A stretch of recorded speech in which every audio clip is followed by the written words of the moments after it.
muda yang berbahagia, kembali kita berjumpa di hari Selasa tanggal 19 April 2022. Hari ini kita memasuki hari Selasa masih dalam oktav Paskah. Semoga sukacita Paskah tetap masih ada di dalam hati kita. Bersama dengan Gereja Semesta, hari ini kembali kita diajak untuk merenungkan Injil Yohanes yang berkisah tentang peristiwa kebangkitan Maria Magdalena yang hidupnya penuh dengan dosa. Akhirnya dia bertobat, diselamatkan oleh Yesus dengan rahmat pengampunan yang ia terima, menjadi pengikut Yesus yang setia, dan akhirnya dialah yang dipilih untuk menjadi saksi kebangkitan yang pertama kali. Ketika Maria Magdalena datang ke kubur Yesus, pintu kubur sudah terbuka. Ketika Maria masuk, dia menangis karena jenazah Yesus sudah tidak ada. Yang dia jumpai adalah dua malaikat yang menanyakan, "Ibu, mengapa engkau menangis?" Maria mengira bahwa Yesus telah diambil orang dan dia tidak tahu di mana diletakkan. Kemudian Maria berlari keluar dari makam dan dijumpainya Yesus. Tetapi Maria mengira bahwa itu adalah penjaga taman. Ketika Yesus bertanya kepada Maria Magdalena, "Ibu, mengapa engkau menangis? Siapakah yang engkau cari?"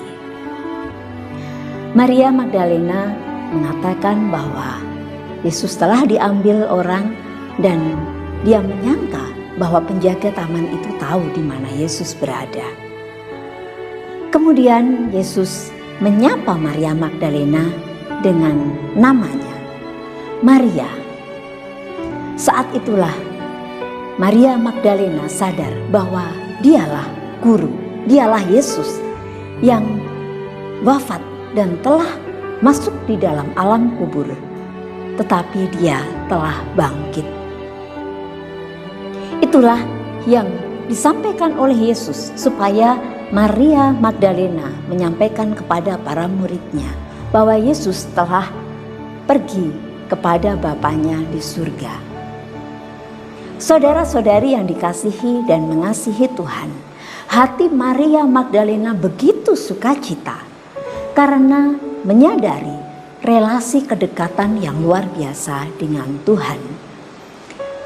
Biasanya ketika kita memiliki relasi dengan orang-orang di sekitar kita, kalau kita memiliki relasi kedekatan, tidak pernah kita bicara dari hati ke hati dengan cara yang formal. Tetapi mungkin memanggil hanya nama atau bahkan nama julukan, inisial atau candaan. Tetapi itu mengakrabkan, dan betapa relasi kedekatan hati itu membuat kita tidak pernah menutupi segala sesuatu. Kita mengungkapkan, menyatakan perhatian atau cerita-cerita kita dengan penuh kejujuran, dengan ketulusan hati, tanpa takut, tanpa khawatir. Semua akan bisa kita ungkapkan karena kita percaya bahwa orang yang kita ajak bicara, orang yang ada bersama kita adalah orang yang memiliki hati untuk kita. Saudara-saudari yang dikasihi dan mengasihi Tuhan, relasi kedekatan Yesus dengan Maria Magdalena bisa menjadi pembelajaran bagi kita. Ketika kita dekat dengan Tuhan, memiliki relasi dengan Tuhan, kita akan semakin peka dengan apa yang Allah inginkan, Allah kehendaki dalam hidup kita melalui setiap peristiwa yang harus kita jalani hari demi hari. Apa maksud Tuhan? Rahmat apa yang Tuhan tawarkan melalui peristiwa-peristiwa itu? Demikian juga menjadi pembelajaran dan permenungan bagi kita ketika kita memiliki relasi yang dekat dengan sesama di sekitar kita, tanpa ada permusuhan, tanpa ada kebencian. Pastinya kita pun akan lebih mudah mengungkapkan banyak hal dengan penuh persaudaraan, penuh persahabatan, tanpa ada rasa takut, tanpa ingin menyakiti, tanpa ingin melukai. Seandainya kita di dunia ini memiliki relasi yang seperti itu. Betapa damainya dunia ini, betapa damainya tempat kita tinggal.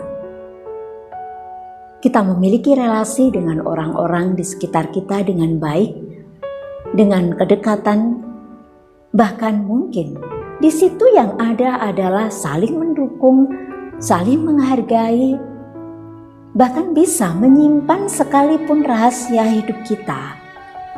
Karena disitulah tempat kita berbagi, tempat kita untuk bisa men-sharingkan, untuk menanggung beban satu dengan yang lain, sehingga semuanya pergulatan kehidupan di dunia ini akan menjadi semakin ringan ketika kita bersama-sama memikulnya bersama orang-orang di sekitar kita. Maka marilah kita mencoba untuk masuk ke kedalaman hati. Apakah masih ada relasi yang tidak baik atau mungkin kebencian, ketidakcocokan kita dengan orang-orang di sekitar kita? Jika memang demikian, marilah kita berdamai. Dengan demikian kita juga bisa mengampuni orang lain, dan rahmat pengampunan pun pasti Tuhan akan berikan kepada kita, dan hidup kita akan semakin damai sejahtera. Itulah semangat Paskah, kebangkitan, bangkit dari kehidupan yang penuh dengan kebencian menjadi kehidupan yang penuh dengan damai. Semoga berkat Tuhan memampukan kita.